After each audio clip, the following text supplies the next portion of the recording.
you didn't want it, but you got that bit of luck with your feet. Introduce yourselves and around the room. Hey, I'm Aaron. Just don't look at the camera. So yeah, we can't. Wait, okay. Hey, I'm Aaron. I'm a bass player. I'm Rob. I sing and I play guitar. Matt, I play drums. I'm Dan. I play guitar.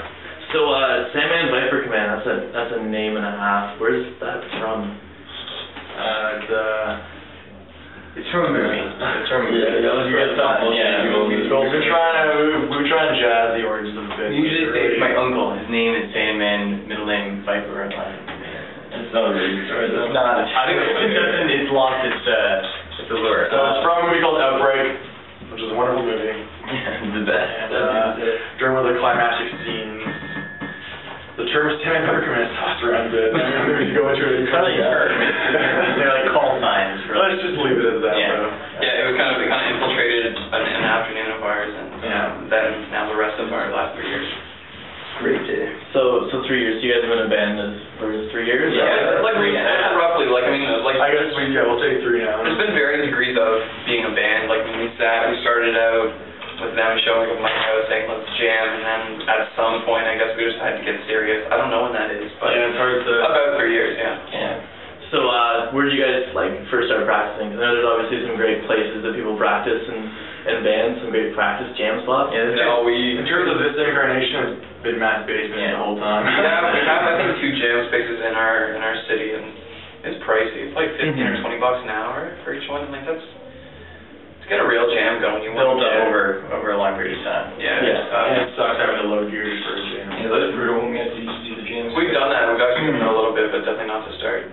Sometimes it's fun to change pace, but... You know, it's been a long time, probably a year or more since we've done it. We had some crazy jams in this guy's basement too, sort of before Matt was our drummer, before we were lucky enough to have That was the early incarnations, yeah. And just a lot of crazy moments. We've jammed in many locations.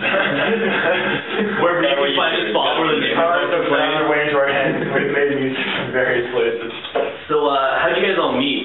You guys went to school together? Oh, yeah, we all went to the same high school. We actually went to middle school together too, but we weren't all really good friends at the time, but we knew each other. Yeah. We knew the other existed, you know, in the small confines of the school. But we kind of started hanging out together, I'd say, when I was in maybe grade 12. You guys were in grade 11 at high school. I think the music class was the first actual joining of the minds. Yeah. I wasn't in that class. Yeah. So in terms of as music, what do you want your audience to feel when they watch you or listen to your CDs and stuff?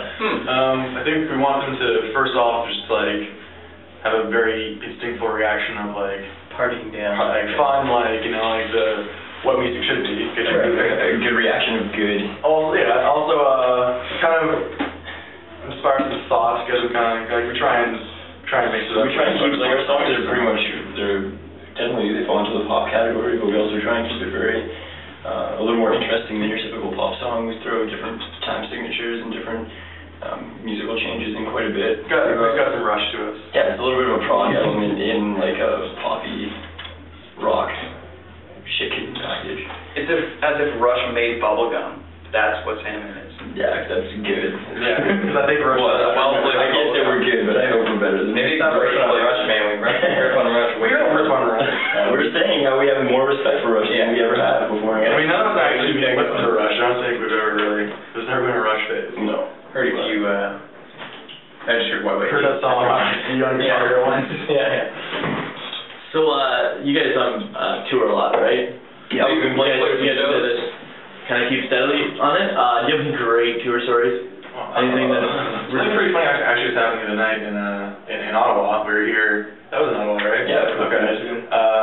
We were staying at the Travel Lodge. We played at Algonquin College with the Junction and Songs from a Room, 2 really good bands from Toronto. And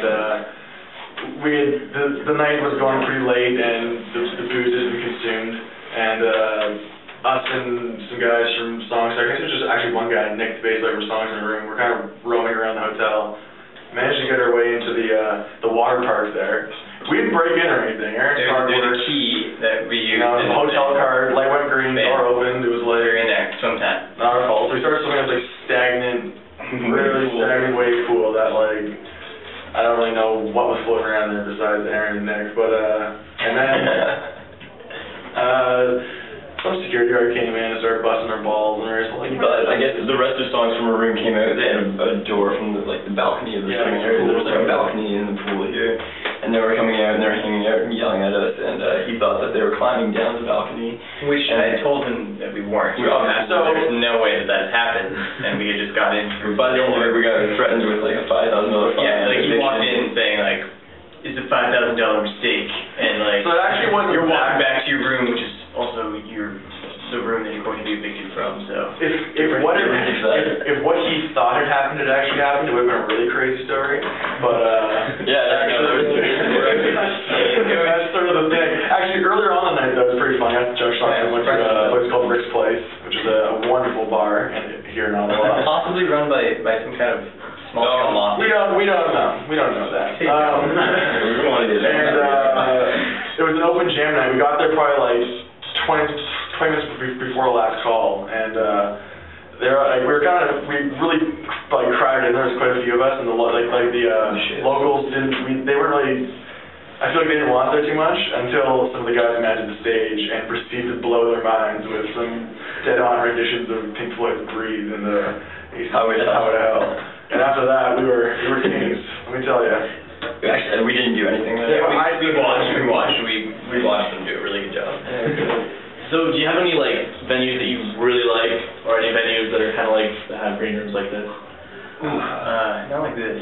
Palace has a pretty sketchy green room too, I'd say. We found El Macabo was a really sketchy green room. Actually, most green rooms are pretty sketchy. Yeah. They're never green and they're always pretty sketchy. Oh, There's there's an interview profile. Oh, you're leaving that too. Insane. So there's all those questions. Okay, back to this Sorry. thing. It's okay. It's understandable. Not really. So as I was saying, I was at the Algonquin College show, and you guys also played a show at Queens, right, last night? Yeah, that's right. So do you notice anything different from like a college, like a pub show to like a college show to something like this, like tonight? Oh yeah. Well, it's interesting though, because like some college shows have like a built-in crowd, some don't seem to. So it's interesting. Like the venue we played last night, we played it the second time, and both times they've been like pretty bumping. Like people are definitely there, and attended too is weird.